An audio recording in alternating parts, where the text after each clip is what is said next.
Noi siamo andati a intervistare Eugenio Benettazzo, si definisce un economista indipendente, sicuramente un giovane, e siamo andati a chiedergli che cosa secondo lui bisogna fare a livello turistico, che tipo di coordinamento serve per proporre quello che è il brand Venezia che ci invidia al mondo e che noi possediamo, e sentiamo un attimo la risposta che sicuramente è provocatoria. Il modello di Venezia lo conosciamo tutti, negli ultimi anni ha sempre sviluppato un approccio di natura quantitativa, soprattutto per quanto concerne l'offerta turistica. Oggi come oggi si dovrebbe essere rivista completamente adottando attraverso una cabina di regia un modello cosiddetto qualitativo, cioè non improntato alla quantità dei flussi, ma a una selezione dei soggetti che entrano, possibilmente anche andando a creare quei fenomeni cosiddetti di discriminazione che potrebbero essere visti come terminologia da un punto di vista negativo, in realtà discriminare, quindi scegliere chi entra, che tipo di apporto produce alla città in termini di riverbero economico complessivo e viceversa anche le risorse che va ad assorbire. Ricordiamo le vicende che hanno caratterizzato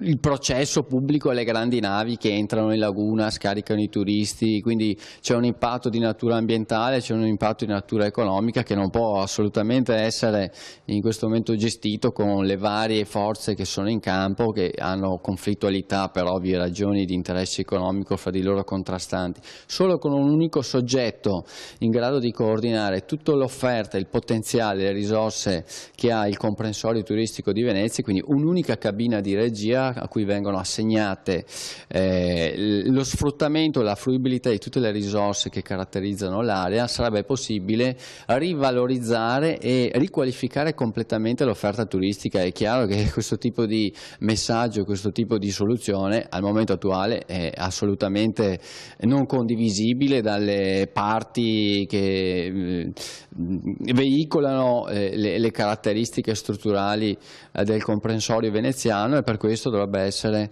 una scelta implementata dall'alto, quindi attraverso sempre una regia di governo che poi a cascata arriva in loco e consente di identificare questi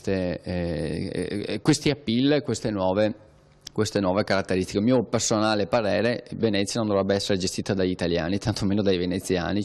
ma da operatori del settore che sono in questo caso qui stranieri, quindi che non hanno ingerenza con il territorio, e sappiamo a che tipo di problematiche questa ingerenza negli anni ha prodotto. Perché tira in ballo Venezia, e quindi sono stato silente per la trasmissione, adesso mi pare giusto intervenire in difesa della mia città. Mi pare francamente un po' spocchiosa, se posso dire, questo tipo di opinione, posto che queste cose che il Signore ha detto noi le diciamo, ma tutti i veneziani le dicono tant'anni, da parecchi anni, perché il problema è la mancanza della politica. Perché la politica è fondamentale, perché gli imprenditori fanno il loro lavoro, noi andiamo alle fiere, andiamo a promozionare la città, vendiamo le nostre stanze, ma la gestione della città la fa la politica. E se metti dei nani a gestire la politica, e gestire quindi la costruzione delle regole, poi alla fine vengono fuori i risultati che ci sono. Lei mi dica un provvedimento, uno, preso dalla politica in materia turistica a Venezia negli ultimi 20 anni. Uno, glielo dico io, l'introduzione della tassa di soggiorno dovuta alle fameliche necessità di cassa del Comune di Venezia. Null'altro.